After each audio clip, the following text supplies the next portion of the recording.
For those of you in the Christian faith, today is an important day in our year. It's Good Friday. It's the day that Christ was crucified.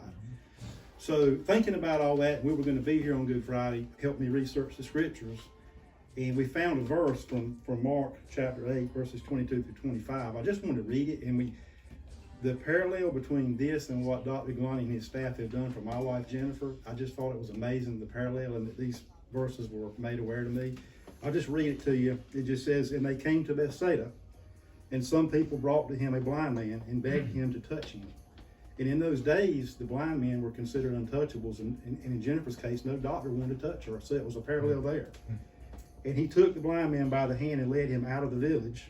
And that reminded me, when Jennifer had her lens surgery, Dr. Gulani came into the waiting room and led her over to the surgical suite. I just thought that was unbelievable that he would do that. And when he had spit on his eyes and laid his hands on him, he asked him, "Do you see anything?" And he looked up and said, "I see people, but they look like trees walking."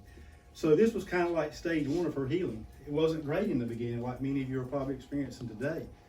But, and that's what I want to talk about, this two-step healing, which is exactly what occurred here in the scripture. It says, "Then Jesus laid his hands on his eyes again," so that represents the second surgery that Jennifer had here yesterday. "And he opened his eyes, his sight was restored, and he saw everything." I just thought the scripture was, the timing of it and the way it happened. So we just had this framed. Our daughter's a graphic designer. She had it framed for Dr. Gulani in his colors. So Dr. Gulani. And again, all glory to God, not to Dr. Gulani. He's his hands, and he's doing his work, and all his staff is doing that as well. So thank you.